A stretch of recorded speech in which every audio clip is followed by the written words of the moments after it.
I am recording in the beautiful Red Sea Radio Intergalactic Studios today, and I am joined by the man who looks more like me every single day.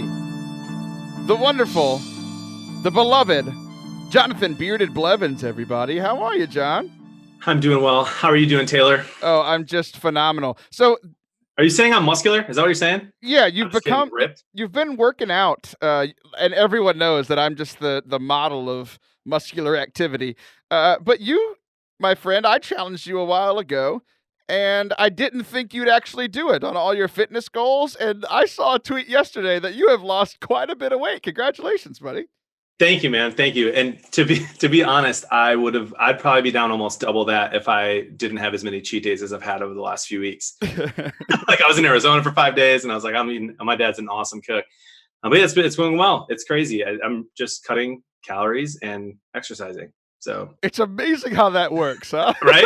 Make it so complicated. Exactly. So, but the one thing that, like you and I, we have the beard. We have the large white man thing going for us. But yeah. I just noticed for the first time, John, like literally for the first time, I'm going to ask you a question, and I need you to answer me truthfully. Are you ready for this? I'm ready.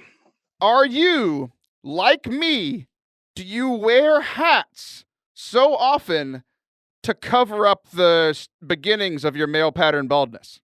Okay. In all honesty, no. You can see here, and I don't know if your extra subscribers can see, but this has been about the same for 10 years. And he's pointing, he's showing me the top of his forehead that's become a 5 head. What is that called? What is that called? Your 5 head. What is this area? Your 5 head. Okay, so my 5 head's been about that way for 10 years, and then the top of my head that like a lot of people are losing their hair on has been thin like that for like a few years. So I don't think it's getting worse. But the hat helps. And so when I do lose it all, I am just going to go the Taylor approach, shave everything, bigger beard, and a hat all the time. Like, honestly, I've never noticed the top because like, why would I ever look at the top of your head? But you like looked down to go help your son before we recorded. And I was like, wow, I always thought John was better than me. And apparently he's not. Nope, I'm not. And I've made fun of my next door neighbor my whole entire life for being bald. Like we ridiculed him day in and day out for my whole entire childhood. And he always said, one day you're going to be bald and I'm going to laugh. And it's happening. There are 2 punishments for that. 1, you become bald quicker than you should have. Or 2, you get attacked by she-bears, the biblical way. So they killed 71 other of us. So that's awesome. Well, everybody, welcome in to Forte Catholic. We were all about making Catholicism fun again. And John, I hadn't talked about what the whole point of the show in a while. Like, we just want to bring joy back into the faith. And I got into this argument on Twitter the other day because that never happens, right? Ooh, I'm listening. I got into many arguments. So this is the one. Somebody was essentially saying that, like, joy isn't allowed in Mass. Like, that's not what Mass is for. It's solely for worship. And it's like, okay, like, I understand that it's solely for worship, but I vehemently disagreed that joy is not allowed or, like, we shouldn't be seeking that in Mass. Yeah. And ironically enough, I'm in this discussion, and then I go to daily Mass, and I love the Psalms so much. So the Psalms not only helped me feel they made me feel affirmed, but they also helped me, at least in my mind, win an argument. Because in Psalm 100, like, John, I know you have it memorized, but just in case, I'll just go ahead and say it for our listeners who aren't as smart as you. So it says, come with joy into the presence of the Lord. Sing joyfully to the Lord, all you lands. Serve the Lord with gladness. Come before him with joyful song. So yeah, joy is definitely not allowed in the Catholic Church for sure. I just wanted to point that out. But no, we're all about bringing joy not only in our worship that this is talking about, but just bringing joy into our normal everyday lives. And then I hope that this show can bring some joy to you as well. Speaking of joy, you had very little yesterday. Well, I had a lot of joy for 3.5 quarters.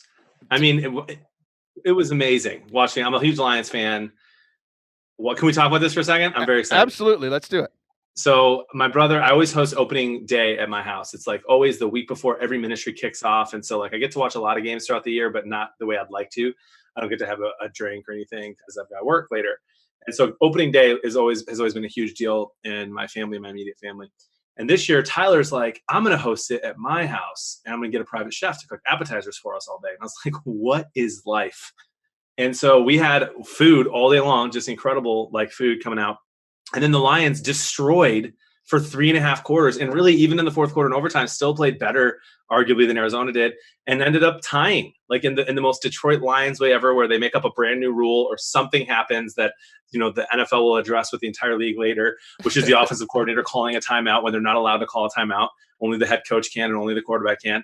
And so it's insane. And they lost, but they didn't lose. They tied. And so I'm very melancholy today. I don't know how to feel. I feel sad because we lost, but we tied. And then I'm like, oh, we're okay, though. A tie's better than a loss. And then I'm happy for like 2 seconds. So, like, on paper, I agree with you that a tie is better than a loss.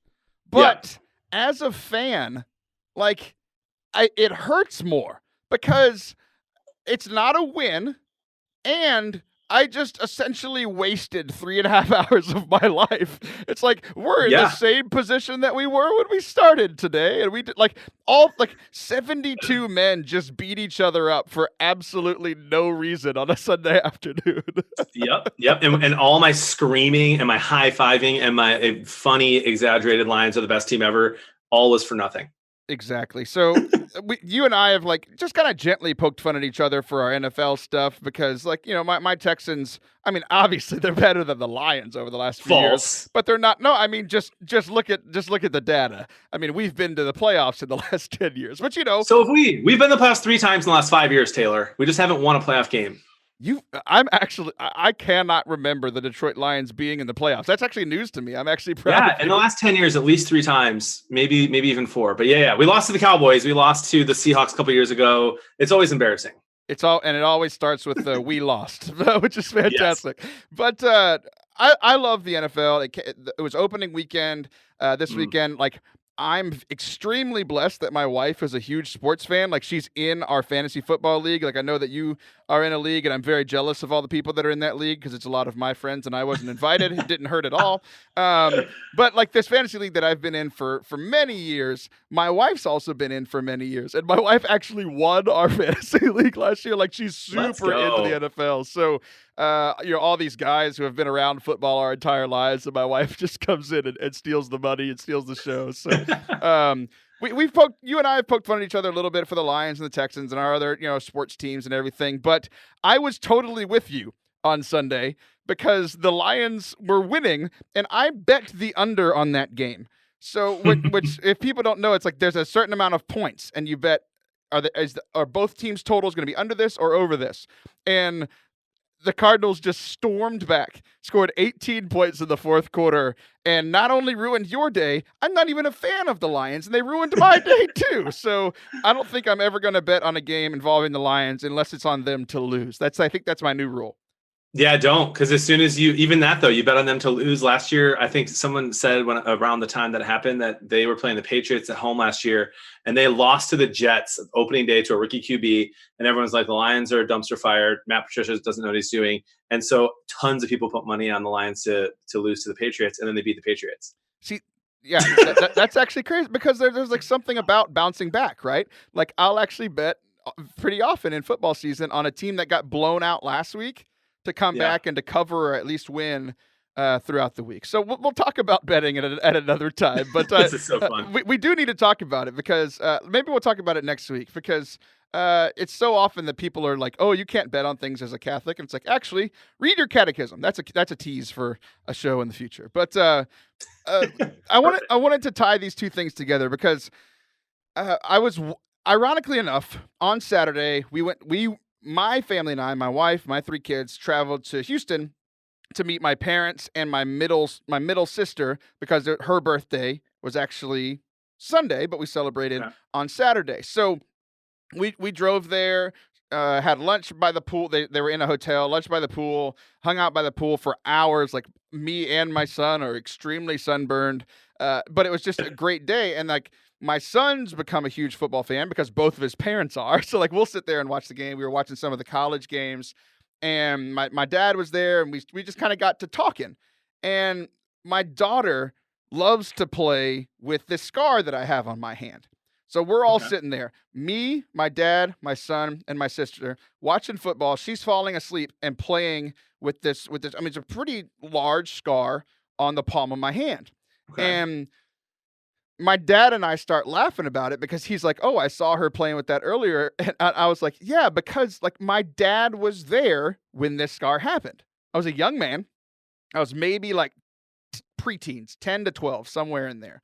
And I was driving a golf cart.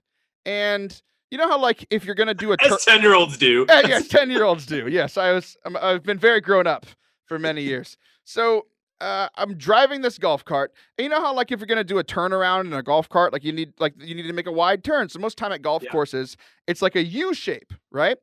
Well, this golf course was cheap. And the U shape, instead of a U shape, it was 90-degree turns. So I make the first turn where you have to kind of go in the grass to make the turn because you literally cannot make that turn on the concrete alone. On concrete alone, my hope is found. But so I make the second turn, and there's water like in that turn. So we start spinning out, like literally doing accidental donuts in this thing. And we're not moving all that fast, but we're spinning fast, if that makes sense. Yep. You know, like we're not careening forward. So I see this metal pole outside, and I think it's a good idea to be like, hey, let me grab this metal pole, and I'll just like kind of stop us from spinning. What I didn't know is that the top of that metal pole was very, very sharp. So this scar that I have on my hand, I'll post a picture of it for people that are listening. It is like, it looks like the Nike check, and my hand wasn't moving, but my body was moving. So instead of like slicing straight, it sliced in this curve, and I looked down, and for the first time in my life, I saw my bones. Oh, dude. So there's this whole like fight or flight mentality that people have, right? I'll give you one guess as to what my first move is from when we stopped. I grabbed that thing, it sliced my hand open. What do you think I did next? Young Taylor with hair, Jon. Young Taylor with hair next. He ran to get help, or he froze and tried to cover it with his shirt. Those are my guesses. So you were almost right on your first one, except I ran away from help. My dad was in the golf cart with me. I sliced my hand. I look down, see my bones, and I just sprint. I just run. I don't know where I'm going. I sprint the length of a par 3 on the golf course. And my dad's just looking at me, and he ends up like jogging after me. He's like, "What are you doing? Where are you going?"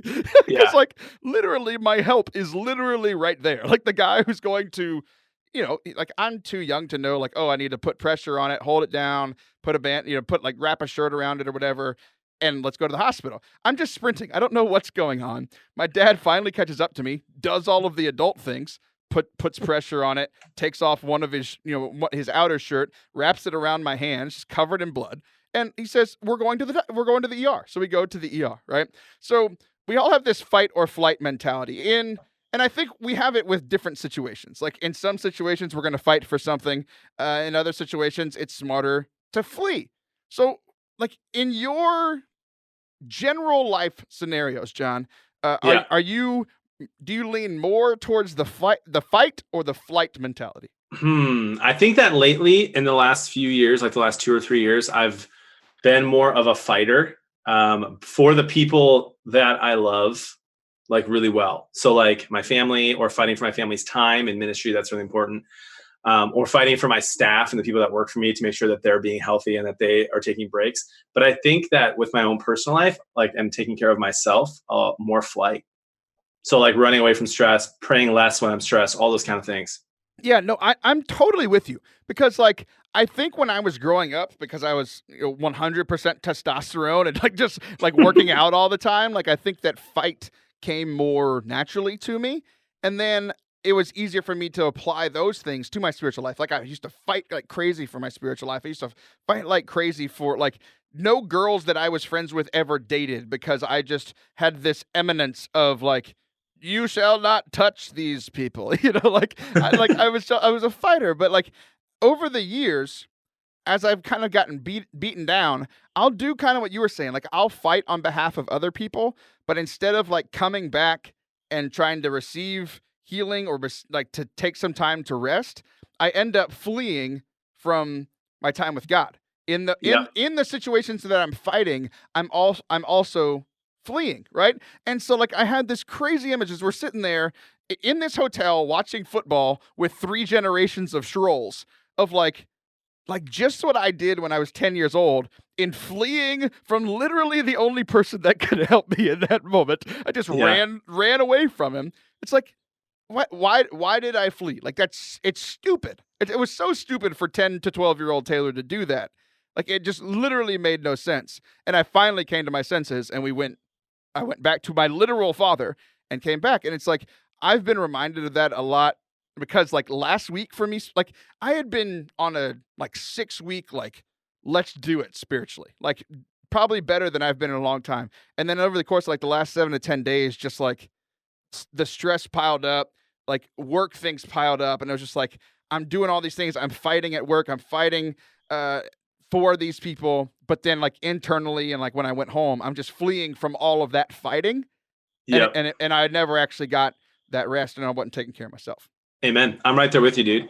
I think it might be reading too much into this, but like I think that when you were a kid, like we're embarrassed. Like so you got hurt, you're embarrassed for however it happened, and so you just run. And the same thing can happen like in our faith life. Like we know better. We know what we should be doing, what sins we shouldn't be committing. And so often all of them, John, all of the sins. Right? Well, yeah, but the ones we struggle with. And it's just like, instead we're just like, oh, we should know this. Like I'm embarrassed. And then we flight instead of taking it to the Father. That's it, dude. You got me pondering. Well, now you have me pondering. I just told the whole story thinking I had a point and you had a better one. You make Catholicism sad and thoughtful again. Is what this is about. Well, what a bookend to this segment that we've had here. So, I think it is that. It wasn't one of those things that I had like solved this thing within me, but I just wanted to bring it up.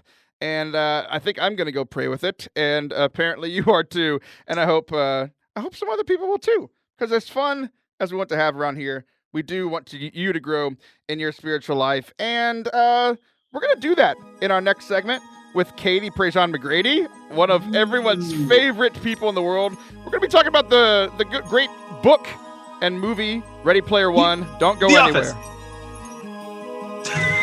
We will be right back.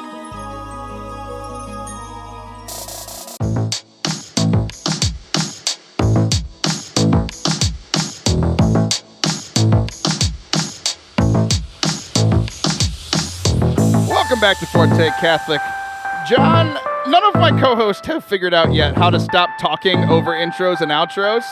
And Jon, you yelled something at the end of the last segment when I told you that Katie Prejean McGrady was coming on. You want to finish that thought before I muted you? I am so good at not talking during your intro and outro, but I had to make the joke. We're talking about The Office, right? The Office or Parks and Rec. Otherwise, I'm out. So Katie Prejean McGrady is joining us. Katie, first of all, how are you? I'm great. My Dundee's behind me, so I'm feeling great. Oh, fantastic. So you have this podcast called The Electric Waffle, where mostly you talk about The Office and Parks and Rec with a little bit of life and a little bit of Catholicism. Like, that's how I would describe the show. I have been binge listening to it over the last few weeks, and it always involves The Office and Parks and Rec. I love the show. And Jon, of course, assumed that that's what we're going to be talking about. And instead, we're going to be talking about a completely different movie. Totally different. Totally different. Awesome. But I do have to ask this question. While we have her here, I just have to get her opinion on this. Which show between The Office and Parks and Rec has more emotional moments? People can't see this because it's a podcast, but I'm thinking. So The Office is objectively, it has 2 extra seasons, but those 2 extra seasons, like 8 and 9 without Michael, I don't think have the same emotional oomph. Parks and Rec has happier moments. Yes. The Office has greater character development that is more authentic to the human condition. Wow, that was deep. That was deep and quick. Well done. Which is why Jon, he likes the happy stuff more. When it comes to real human emotion, Jon's like, nah, I don't want to wade into those waters. Yep, I don't cry. I don't cry anymore. No, I can't watch certain episodes of The Office without tearing up, which is strange. I've seen it about a dozen times all the way through. but it's just something about, it's comfort food, right? Like if I eat my mom's spaghetti, I have an emotional reaction because it's the best spaghetti in the world, even though we have no Italian in my family whatsoever. So like watching Pam and Jim get married, I'm just going to tear up. I'm just going to do it. So I think it depends also on your emotional attachment to the show. Got it. I love it. I love how you bring up mom's spaghetti, because every time I hear mom's spaghetti, I think of a more physical reaction, but that's a whole other thing. But Katie, music podcast, here we are. Yeah, exactly. You have been on the show before, but you've also not been on the show before. So you came on for a special, like it was just an interview with you to talk about Galentine's Day. That was back in February, obviously, because I was arguing with all of my lady friends and you wanted to help their argument. So, but this is the first time like you're on the full show. You're on the radio. Glad. Oh, this is the radio?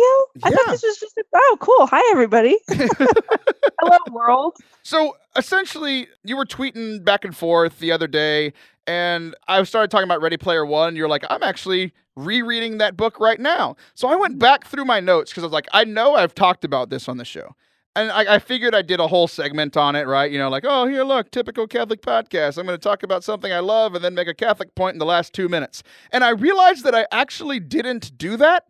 I just did it. It was just in my like top 5 movies from last year, mostly because I liked the book. So I actually didn't talk about it all that much. So I'm excited to talk about this book that I absolutely love. It's actually a book that I read. So like when I say it's one of my favorite books, it doesn't mean much because I haven't read many. But you have read this book. You love this book.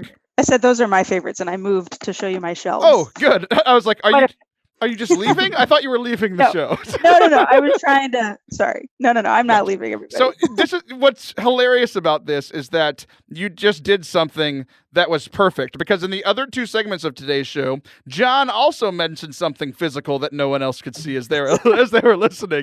You mean my magic trick?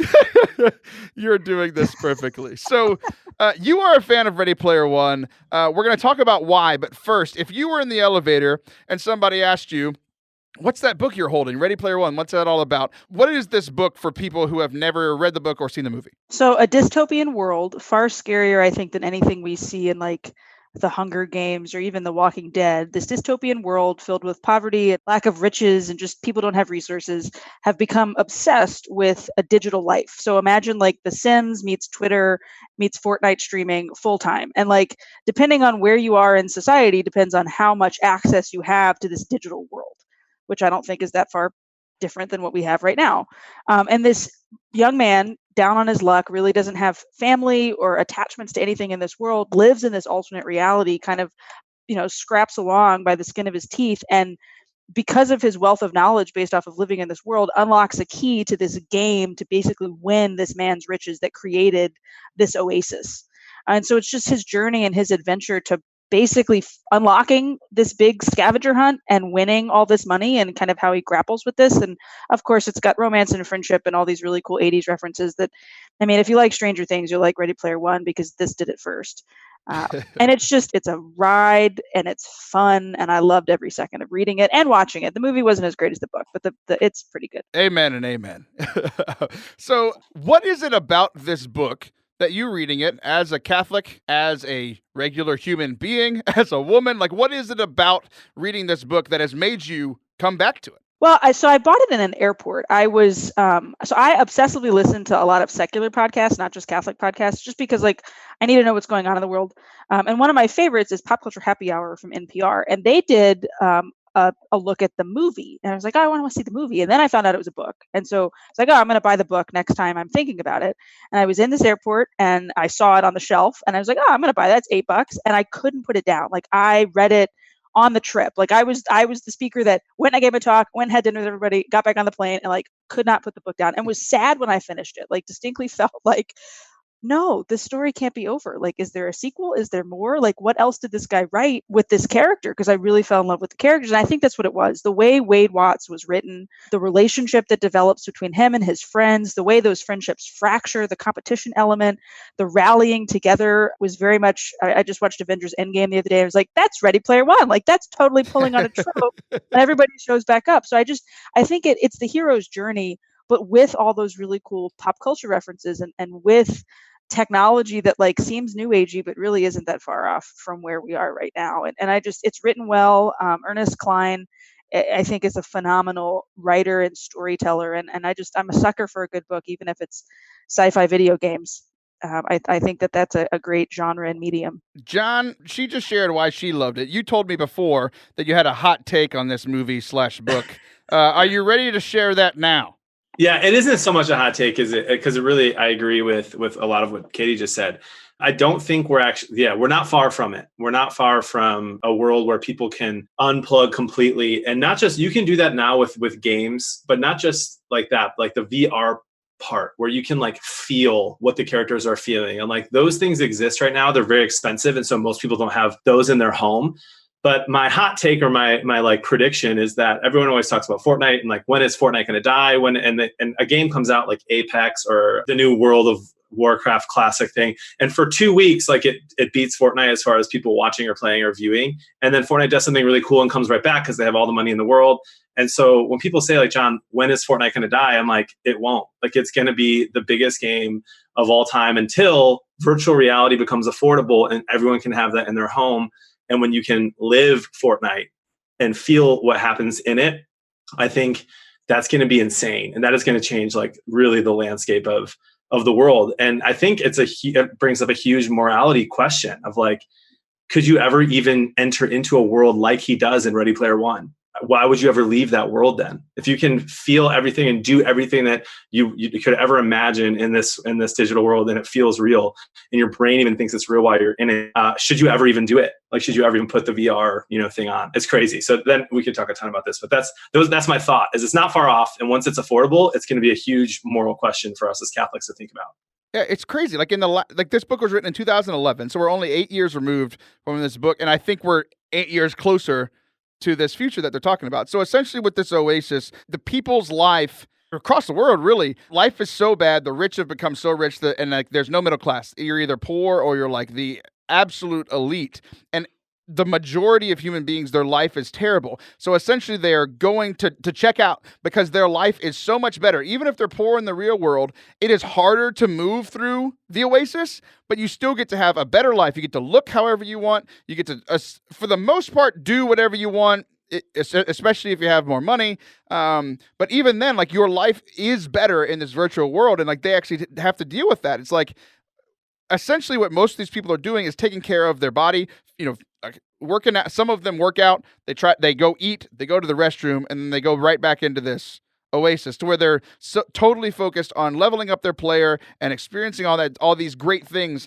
that they will never be able to do in real life, but at the expense of all the relationships they're making in the oasis, all of the great things they're doing literally don't exist. Like, they're missing out on those two very key elements of what it means to be human. Yeah, I was struck by the scene when he walks into one of the cafes, and like you can rent a pod to basically like lock yourself into like the old internet cafes that no longer exist anymore because now everybody has a laptop and you can just do your own thing in a Starbucks. And I was brought back to the scene from Inception when he walks into like all the people that are like under the influence of the dream drug, and they like sleep 19 hours a day because they just want to live in this. And I think it shows kind of a brokenness of the human condition, that we long to live in the false reality that we've built because we can't confront what's right in front of us, what we're facing with our own human relationships or with our employment or with our families. And so, yeah, it's only 8 years ago, but what's happened since 2011 technology wise? I mean, I've got 4 MacBooks in this office alone that I've bought in that past 8 years, and those things are supposed to last forever. But like, technology is just continuing to expand, and we're using it more and more to escape. But then I also think there's a flip side, and that is the value of technology in human relationships. I mean, Jonathan and I got drinks in June at an event in Phoenix. Yeah. Because he shot me a message on Twitter because we know each other through Twitter. And then I was able to brag to all my little cousins that I had lunch with Ninja's brother, and they thought I was the coolest person in the world. And so like, I mean, like, the internet built that friendship, and I met my husband on Facebook, so I can't knock technology for those things. But if we use it as an escape rather than as an on-ramp to better things, that's the problem. And I think Ready Player One shows those problems really, really well through this fictional story. Yeah, I had to think through a lot of those same things as I was reading it, because over the last 8 years, like my phone usage, my internet usage has just skyrocketed, like especially with the kind of work that we're doing. And that's an excuse for a lot of my time on it, right? Like I do need to use it more for work and for the show and for all those things, but it's not an excuse for the many, many other hours that I put in every day. And same thing. I met Jon in an airport. He bought me a drink, and now he's a co-host on my show. Like, we met on the internet. Father Anthony Sharapa, I met on the internet. 3 out of my 4 co-hosts I met on the internet, and like those are like real relationships that I have in my life now. And so there are good things that come from this, and there's also these negative things. And as I was reading Ready Player One, I was like, seeing a lot of myself and like my tendencies, because like the big word you used, Katie, was escape. And like so often there's like that healthy kind of unplug and relaxation to like play video games or to like, just scroll through Twitter and interact with people on Instagram or whatever. But there's also this like complete checkout where Jon and I earlier talked about like the fight or flight, and how like one of my big things spiritually is like if things are going haywire, I flee and I go and I watch Netflix, or I essentially plug into something else, right? Where I don't really have to deal with it. I can relax and then come back and deal with it later. Some of that's healthy, some of it's not. So I saw a lot of these tendencies in myself where, Jon, where you were talking about like, should we even do this? And it's like, I could see myself getting caught into this whole Oasis thing if it was real. So there are some like real pitfalls in this. So Tommy and I recently established a rule. We moved at the end of May, and the nature of my job is such that like I could easily bring my computer to the couch and just work. Like even with all the family noise around, like while dinner's being cooked or with the TV on while Rose is watching Daniel Tiger, like I could just churn out the stuff that I need to churn out, because a lot of it is just communicating via email or crafting slide decks, whatever it is. And we established a rule when we moved to the new house: no computers outside the office, because it's so easy to just get sucked into the screen and to completely disregard what's going on around us. And then we extended the rule to, in the first like 30 minutes to 45 minutes that Tommy gets home from work, no phones. That's time where we make a drink, we sit down, we talk, we actually have a conversation face to face, we play with Rose. And sometimes like after that 30, 45 minutes is done, I'll like just leave my phone wherever it is. And 2 things happen. 1, I feel just so free from the noise. But then 2, and this is weird, but like as millennials, like I think sometimes like we have to give ourselves rewards to do good things. At least that's how I operate. So it's like the longer I wait to check it, the more payoff there's going to be later on, because there's going to be all these notifications there. And then I can have like my 15 minutes where I scroll through and I look at everything, and then I can be done again. And so like, I guess what I'm saying is, in order for the internet to be a place that's wholesome and good, we have to set boundaries, limits, and recognize what it's used for rather than let it use us. And again, I think this book tells that story and talks about this. And spoiler alert to those of you that haven't read it, at the end, like he has the chance to blow it all up. And I think I would have pushed the big red button, and like I kind of wanted him to. But I also kind of love that it like kind of left it open-ended and that there hasn't been a sequel, because like maybe he does eventually, and like wherever this world is, like maybe he blew it all up and he gave people this chance to be human again, and I love that. Yeah. So here's my question then for you, because I've only watched the movie, and even then it was like while I was at my parents' house and other things were going on, and I really liked it and I remember liking it. But was there anyone in that movie or in the book that like actually used the Oasis appropriately? I don't think so. I think maybe initially when it was first created, I think it could have been a place where the ideals of the creator's name is escaping me right now, but like where his dream and his vision for what it could be, if people hadn't misconstrued it. But human nature and concupiscence is thus that I think it always would have been misused, just like the internet, right? Like the internet began as a thing for the military, and now it's filled with horrible stuff. I will give Wade Watts a little bit of a pass, because his regular real life was just so crappy, right? Like for him as a kid who was in the worst possible scenario with no family and no support system and no real access to anything better, it was a place for him to go to school. It was a place for him to kind of escape those horrible things about his life. And so I think he used it as best he could. Gotcha. But yeah, it does also give that snapshot of just the depravity of human nature when given access to every piece of information and every way to destroy others, which is, a lesson for all of us. Well, after saying that, you might be invited to speak at Google, and then they'll disinvite you. So Probably not. I'm no Bishop Barrett. there you go. Katie, thanks for joining us today. Obviously, we want people to go read Ready Player One just because we think it's a great book, but we also want people to get connected with you on our version of the Oasis on the internet. How can they find you? We can redeem the internet by just going and seeing what Katie's doing. I think so, right? We can baptize the internet. Sometimes I post things that get me in hot water, but that's okay. No, never. Not you. No, I don't take fights. At Katie Prejean on Twitter and Instagram. Twitter, my hot takes. Instagram's pictures of my kid. So. Awesome. Well, thanks so much for joining the show today. It's great to have you back. Everybody else, we will be right back in a few minutes, just Jon and I, to talk about Christian leadership. Don't go anywhere.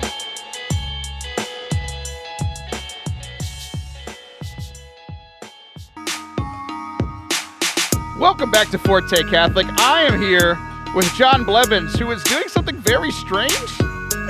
Jon. I'm a magician, Taylor. Don't you know this? What were you doing? You were holding a piece of paper with a strange symbol in front of your mouth. Yeah, ready? See it? I'm going to make it float. Jon, this is the second time today you have shown something to people as they listen on their radio or their podcast. That was for you and you alone.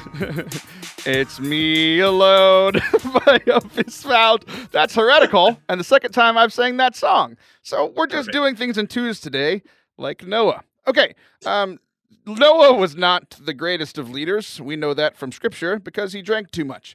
But we're going to talk.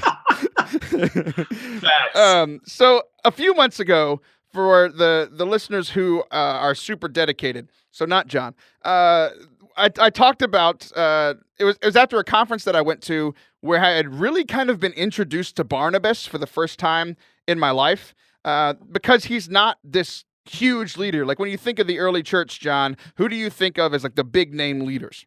Jesus, Peter, Moses. Moses.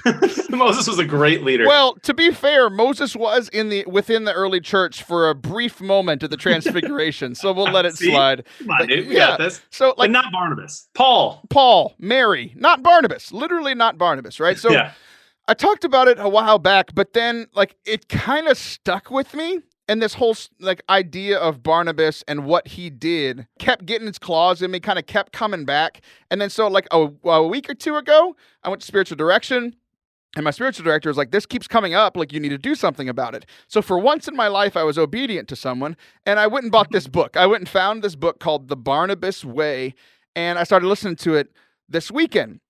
And it's essentially the whole premise of it is that Barnabas might have been other than Jesus, like human, 100% human people in the early church, right? Humans only. Humans only. So he might have been one of the most, if not the most influential leader in the early church. Because like, Peter did great things. He was the first pope. He also had a few flaws. Like we hear about that in Acts, like when he made some mistakes. Paul, like I think of Paul all the time. He wrote a third of the New Testament.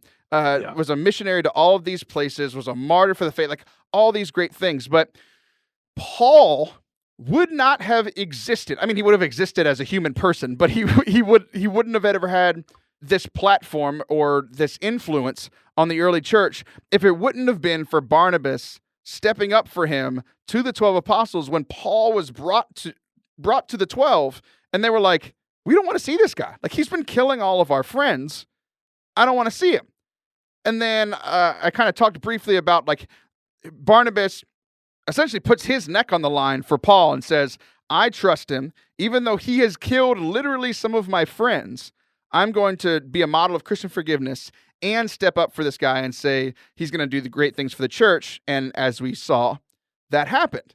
And then later on, he's traveling with Paul, and Paul is and there's a third guy named John Mark, and Paul doesn't want to take him on because he's made some mistakes as well. And Barnabas is essentially like, look, I did this for you. I'm going to do it for John Mark too. And John Mark ended up writing the Gospel of Mark. And so he took these two great leaders, Paul and John Mark, who together wrote one of the four Gospels and a third of the New Testament. And essentially he was the leader behind those guys. And it's just like, it's blowing my mind. And like you, Jon, are in a position of Christian leadership, and you've been, like you told me right before we started recording, that you've been studying this stuff and growing in these things. So like, what is Christian leadership to you? And like, what's the biggest thing about it that, like, what do you think is the biggest thing you need to be a Christian leader? Ooh, this is a good and deep, thought-provoking question. I think this is and I feel like no matter what I say, it's gonna sound like, of course, that's the answer. I think that faith and humility are two of the absolute biggest. If we are creating a culture where we expect people to be able to disagree healthily, to have healthy conflict, to think about how we're going to evangelize and how we're going to share the faith, and we want all this culture to kind of change so that it's not gossipy, backbiting, to borrow from the Life Teen, missions, rule of life, to fill the gap with trust with everyone we meet in ministry, instead of filling the gap with suspicion. So if someone sends you an email, it's someone on not my team, but on staff, and they're like, we need to talk. It's like, oh no, what did I do? What could this be about? And we go and think of like the 10 horrible things the meeting could be about. And instead, like, if you just fill the gap with trust, we don't know the missing information that isn't there, but just trust our Christian brothers and sisters that it's going to be a good thing and not fill it with anxiety. And I think in order to do that as a Christian leader, you have to have your own faith life where you're praying and you're growing and you're constantly resting in who God is. But then also you're humble so that you can accept when there's disagreement or conflict. And so you're leading by example, and you're able to be approached so that we can continue to make things about the gospel, because it isn't about us, right? It's about leading people to Jesus. And so we have to check ourselves at the door if we want to grow. Oh, that's perfect. It's interesting that you brought up trust. Like, we didn't talk about this before. And one of the things that when I was reading this book, I'm like a third of the way through it right now. He says that to earn this trust that we desperately need in leadership, we need 4 things. And I thought the 4 things were pretty interesting. Some of them like seem self-explanatory, but if any of these 1 things is off, then we're not going to earn people's trust and therefore not going to be a strong Christian leader. He said integrity, confidence. It was interesting. He said confidence, but I thought he said competence. So we're going to talk about like he inevitably talked about those 2 things being kind of linked, transparency and consistency. So I was doing a little bit of self-reflection in this, and I was like, okay, integrity, like for the most part, yes, I have my, quote unquote favorite sins that not everybody knows about, but like my spiritual director, my confessor, like the correct amount of people know about that. That's the whole transparency thing, right? Like, not everybody needs to know everything, but being open about decisions, that's the transparency. But like the integrity piece, it's like, for the most part, when people think they're going to get Taylor, when Taylor comes in the room, they get Taylor. Like, everybody, like, it's one of the things that I actually have going for me is I'm not radio Taylor and youth minister Taylor and husband Taylor. Like, I'm the same dummy everywhere I go. So I've got that going for me. The confidence and competence, that's really interesting, because he actually said confidence, but we can't be confident unless we are competent. And people can't be confident in us unless we are competent in the things that we're trying to do. Like, you and I both work in youth ministry. Like, people look to you, people look to me because we've been doing this for a long time. And I'm pretty confident that I know what I'm doing.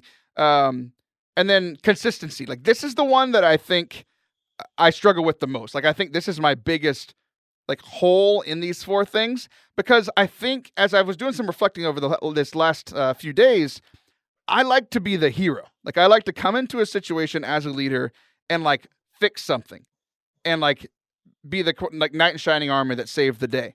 But like on a random Thursday in the middle of the week, I might not be doing my best work. Like, I do my best work in the moment, but in the planning and the preparing and all those things, like, I can fall through. And I've lost some trust in my leadership over the past few years in times where I wasn't consistently bringing my best to the table. Does that make sense?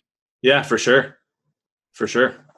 Yeah. So of these 4 things, ironically enough, this is going to sound very strange, Jon, but on my drive to Houston that I talked about earlier to go celebrate my sister's birthday, on the way there, I listened to about an hour and a half to 2 hours of this leadership book. And then on the way back to like get some relaxing time, I listened to a Star Wars book called Thrawn. Are you a Star Wars guy? No, one of my more hotter takes is that I think in general it's kind of overrated. Oh my gosh. Well, for another podcast. That's 2 weeks in a row that we've had hot takes on movies. I said last week that I thought Rocky 1 was stupid and you don't like Star Wars. So we have 2 movies we think are overrated. But I'm a huge Star Wars fan, and I'm reading this book called Thrawn. It's essentially a contemporary of Darth Vader and almost the exact opposite of him. Like, where Vader is like all about, he's all emotion and raw power and all these things. And Thrawn is this completely calm, zero emotion, always calculated, and like he grows in the leadership in the Empire, which is the bad guys, right?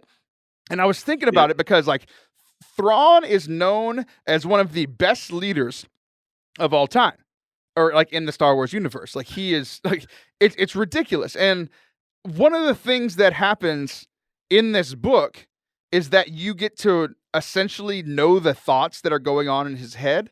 So essentially, like this conversation that you and I are having right now, Jon, like we can see each other, even though nobody else can, and you haven't seemed to figure that out yet.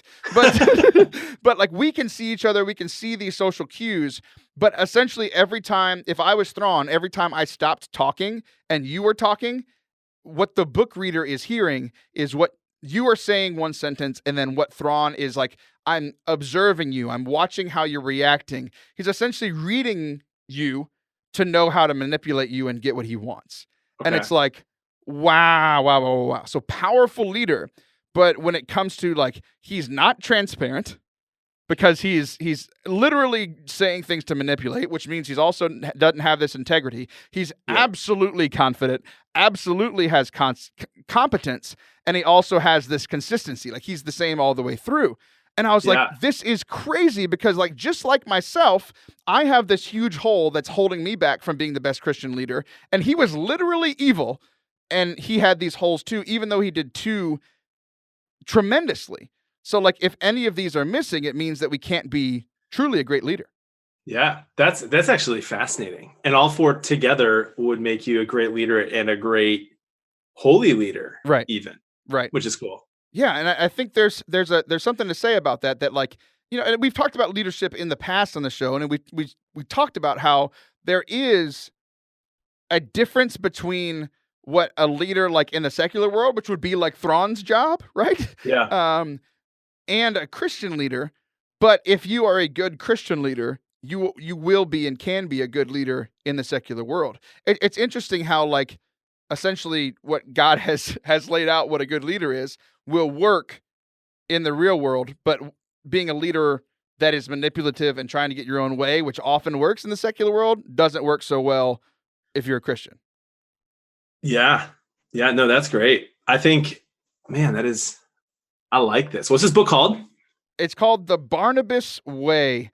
You're going to tell a story, so I can pull up the okay, great. The Barnabas Way. I like this. It's just fascinating. I think that you have to be consistent, like through and through. Like you're saying, that word consistency keeps sticking out because what's been huge for me in this last year is I've really taken leadership way more seriously. And Joel Stepanek is just huge. He's been a guest on the show, huge in leadership. And so we talk a lot about it, and I admire him a lot and the ways that he's a good Christian leader. But we talk about like the thing that's really transformed me this last year is seeing that I'm a leader everywhere I go and not just at work. I've never really thought about how am I as a leader with my family, or how like as the head of like my household, or how am I as a leader with my friend group or on stream, or like in all of the different things, instead of just like how am I a leader at work. And that has like transformed, my life in a lot of really cool ways this past year, is looking at everything I do through the eyes of being a good leader. And it's helped me be a better husband, a better dad, a better friend. So that consistency is key. Yeah, for sure. And like, there's a quote in here that like matches up completely with what you're saying. By the way, it's by Isaac Smithia, Smythia. He says that Christian leadership is not a jacket you put on and take off depending on the situation that presents itself. It's the outward expression of who you are on the inside. It flows from your beliefs, your value, and your character. And for so long, like when I got started working in ministry, like in leadership, like I would put the church jacket on and take it off when I left. Put the church jacket on, take it off when I left. And like over the past 10 years, but like even more intensely over the last 4 years that I've been here at Ablaze, where I've had somebody mentoring me in leadership, like there's not a jacket anymore. Like I don't have a shirt on. I don't know what the analogy is, but he does have a shirt on though, just so you guys know. Okay? That'd be really strange if I didn't. But yeah, it's interesting that you mention Joel, because one of the things that Life Teen and people like Focus are always trying to do is like essentially multiply the work that we are doing. And like this is what's so interesting. Like I talked about like kind of that hero complex a lot, like especially when it comes to like ministry events. It's like for a long time, like I wanted to be the person in front, and like I still have the opportunity to be that person, like to speak or do music or whatever. But like I love doing both. Is essentially like, and I'm fine doing both. Is essentially where I sit now. Like I have skills and gifts that can help in either one. I don't really need either one. I'll serve wherever I'm needed, and there's some obedience in that. But one of the things that he said that like really like put it into words for me was that for the entirety of Jesus' ministry, he was pouring into the apostles, preparing them to lead for when he was no longer there. Like he's human and God. Like he knew he came here for a purpose, to teach us how to live and to die for our sins. Like he knew that he was going to die. And he was preparing the apostles the entire time. And I think that's been a huge hole in my leadership, is like I've prepared people enough to do their job if I'm somewhere close that I can be of assistance, not I'm going to leave or die at some point, right? Yeah, and that is huge. And I can speak to Joel's ability to do that. He was my director of youth ministry when I was his edge coordinator at the parish he was at before Life Teen, and he prepared me to take his spot. And because of that, taught me to prepare the people at my last two places to take my spot, or at least to do what they were doing without me there. And it's hard because it really is a humble thing, and you're essentially working to the point where you're not needed. But it's also like that is how we're going to multiply effective parishes and ministries. Yeah. Amen. Amen and amen. That brings us to the close of our conversation for today. But Jon, we haven't talked about your stuff in a while. How can people get connected to you? Because you're awesome. Thanks, man. Bearded Blevins, all one word, on Instagram, Twitter, Twitch, YouTube, all that good stuff. But Twitter is my favorite of those 5 or 4 things. It is fun. And you can always follow me at Taylor Schroll, at Forte Catholic on the Instagram, the Twitters, Facebook. All that is at fortecatholic.com. Thank you guys so much for tuning in today. Jon, thanks for spending some time with me this afternoon. You are beautiful. You are loved. You are balding. That is all that we have for today. So guys, thank you so much for tuning in. I will be back next week. Jon won't, but you come on back and we'll have a fantastic party. See ya!